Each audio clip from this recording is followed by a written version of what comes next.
Today we will discuss about the coordination in plants. When we touch the leaves of ये छुई मुई, एक पौधा होता है, उसको लाजवंती के नाम से भी जानते हैं, छोटा सा पौधा होता है. When we touch the leaves of ये छुई मुई, they begin to fold up and droop.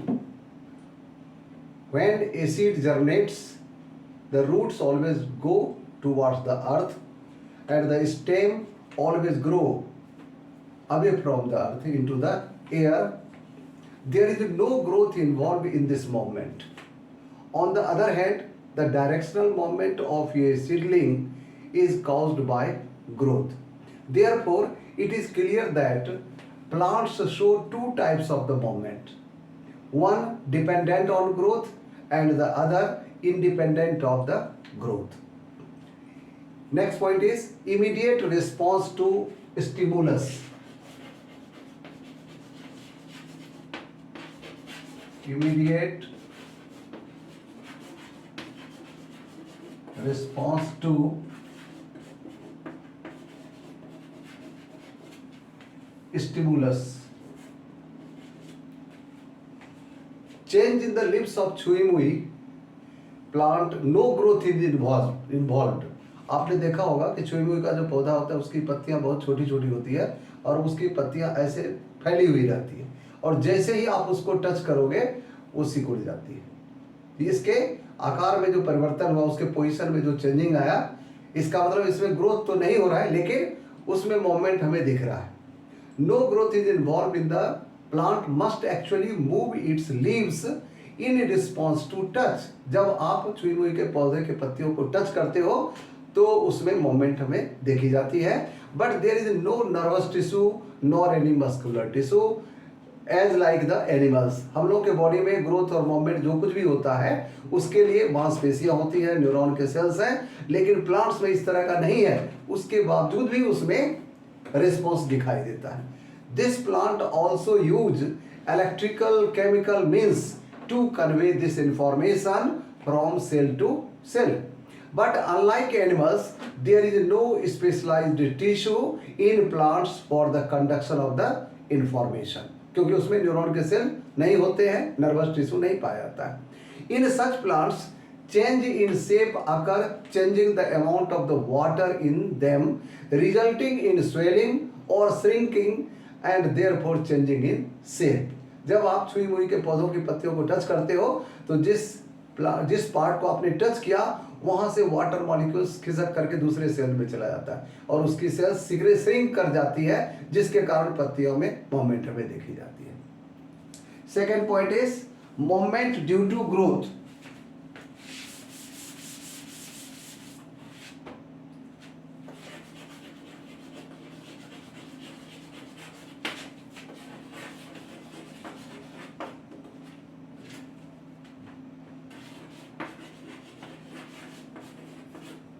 Growth के कारण मूवमेंट कैसे होती है.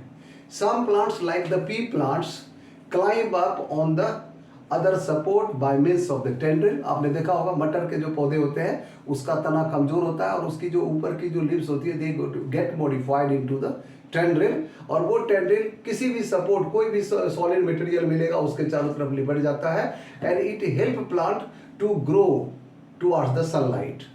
These tendrils are sensitive to touch. When tendril come in contact with any support, the part of the tendril in contact with the object does not grow as rapidly as the plant of the tendril away from the object. जब तक उससे दूर रहेगा तब तक उसमें growth नहीं होगी. जैसे ही वो किसी ऑब्जेक्ट को टच करेगा वो उसके चारों तरफ लिपटना शुरू कर देता है. This causes the tendril to circle around the object and thus cling to it. यानी उसको चारों तरफ से लपेट लेता है, उसका सहारा लेकर के प्लांट को आगे बढ़ने में मदद करता है. More commonly plants respond to stimuli slowly by growing in a particular direction because this growth is directional. अब जैसे डायरेक्शनल ग्रोथ कौन कौन से प्रकार के होते हैं. पहला है फोटो ट्रॉपिज्म. डायरेक्शनल ग्रोथ का पहला एग्जांपल है फोटोट्रॉपिज्म। इसका डेफिनेशन क्या है?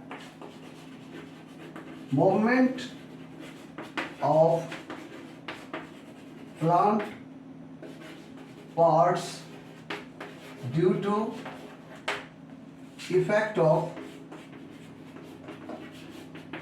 sunlight is termed as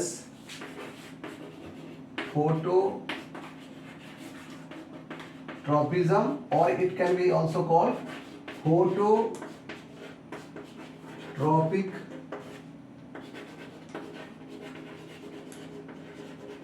movement. ये इसका डेफिनेशन है। ये फोटोट्रॉपिज्म में प्लांट्स के कुछ पार्ट्स जो है सनलाइट के इफेक्ट के कारण एक पर्टिकुलर डायरेक्शन में मूव बेंड कर जाता है। इसको आप एक प्रयोग के द्वारा देख सकते हैं।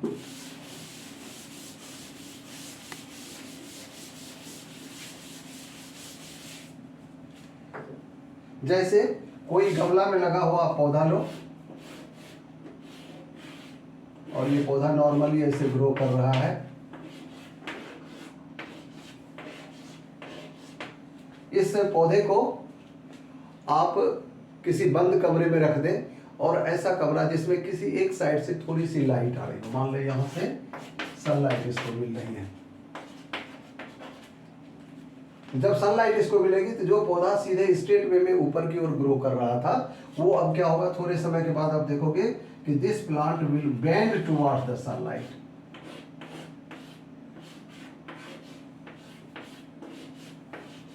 ये क्या होता है, जिधर से सूरज की रोशनी आती है उस तरफ मुड़ जाता है। इसका मतलब क्या हुआ कि जो स्टेम है ये सनलाइट की तरफ मुड़ जाती है, इसलिए हम लोग कहते हैं stem is positive phototropic,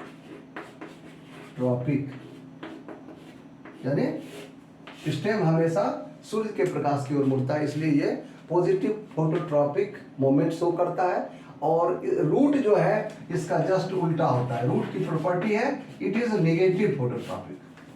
root हमेशा अंधकार की ओर ग्रो करेगा। ठीक है। फोटोट्रॉपिज्म के बाद दूसरा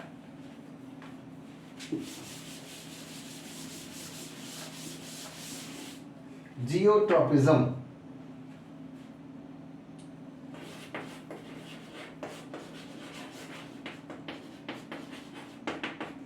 जियोट्रॉपिज्म या जियोट्रॉपिक मूवमेंट भी कह सकते हैं। इसका डेफिनेशन है बेंडिंग ऑफ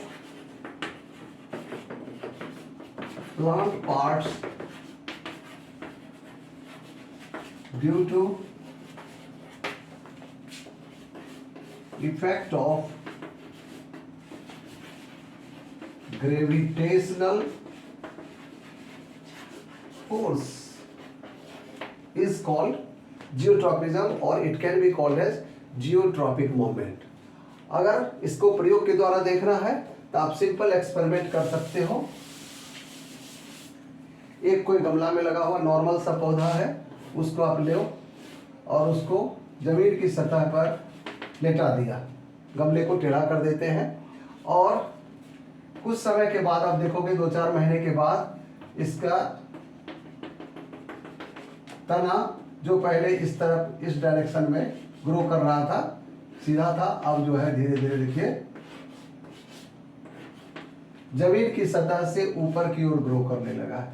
और कुछ दिनों के बाद अगर इस गमले को आप तोड़ करके देखोगे इसकी जड़ जो है ज्यादातर इधर जमीन की तरफ ग्रो कर रहा है, यानी रूट जो है वो क्या होता है, पॉजिटिव जियोट्रॉपिक मूवमेंट शो करता है और stem negative geotropic movement show करता है।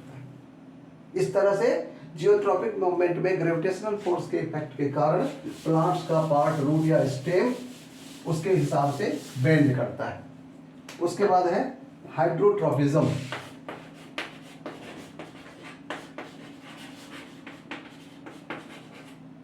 हाइड्रोट्रॉपिज्म का डेफिनेशन क्या है, bending of plant parts due to effect of water.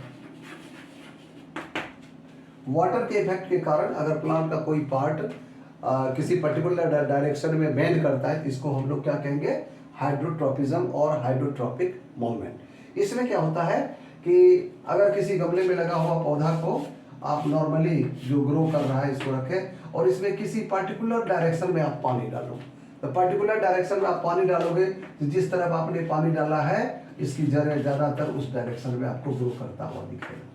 इसका मतलब क्या हुआ कि रूट जो है पॉजिटिव हाइड्रोट्रॉपिक है, क्योंकि वो हमेशा पानी की तरफ वृद्धि करता है। और ऐसे भी अगर किसी जर्मिनेटेड सीड को आप जमीन की सतह पर रखोगे तो चूंकि जमीन की सतह से उसको नमी मिलती है, मॉइस्चर या वाटर मिलता है, इसलिए वो क्या करेगा, जमीन की तरफ ग्रो करता है। रूट हमेशा जमीन की ओर वृद्धि करेगा।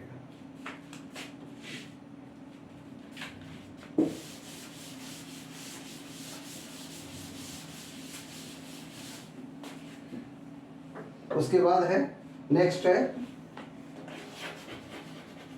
कीमोट्रॉपिज्म, यानी केमिकल के कारण पौधे के प्लांट पार्ट्स में बेंडिंग होती है। तो bending of plant parts due to effect of chemicals is known as chemotropism और कीमोट्रॉपिक मूवमेंट। और इसका सबसे अच्छा उदाहरण है कीमोट्रॉपिक मूवमेंट या कीमोट्रॉपिज्म का, कि पौधों में जो पॉलिनेशन होती है, अगर किसी भी फ्लावर का, ये फ्लावर का फीमेल रिप्रोडक्टिव पार्ट है और यहाँ पर कोई पॉलन ग्रेन आ गया, अगर मान लेते हैं कि ये जो फीमेल रिप्रोडक्टिव पार्ट है वो मैंगो का है ना, किसी अलग प्लांट का, और जहाँ जो इसके पास पॉलन ग्रेन पहुंचा है ये आ गया गुआवा का, तो क्या होगा, ये यहाँ पर ये मैंगो का जो स्टिग्मा और स्टाइल है वह उसको ग्रो करने में सपोर्ट नहीं करेगा। यानी कि इसके लिए अगर मैंगो का ये फीमेल रिप्रोडक्टिव पार्ट है तो ये मेल रिप्रोडक्टिव पार्ट, ये यानी पॉलन ग्रेन जो है यह भी मैंगो का ही होना चाहिए, तभी ये केमिकल के द्वारा एक दूसरे को रिकॉग्नाइज करता है। अगर सेम स्पीसीज है तो इसमें क्या होगा, ये पॉलन ग्रेन जर्मिनेट करेगा, उसमें फर्टिलाइजेशन होगी। अगर ऐसा नहीं होता है तो इसका मतलब वो दूसरे का प्लांट का पॉलन ग्रेन है, इसलिए वो जर्मिनेट करने में उसको मदद नहीं करता है। तो इस तरह के पॉलन ग्रेन अगर सुटेबल था तो ये क्या होगा, तुरंत यहाँ पर जर्मिनेट करेगा, जर्मिनेशन के बाद ये पॉलन ट्यूब भर करके यहाँ आएगा और फर्टिलाइजेशन करेगा, और इसके बाद इससे फ्रूट और इससे सीड का फॉर्मेशन हो जाता है, यानी ovary change into fruit and ovule change into the seed. ठीक है, तो ये इसके अलावा एक और तरह का मूवमेंट है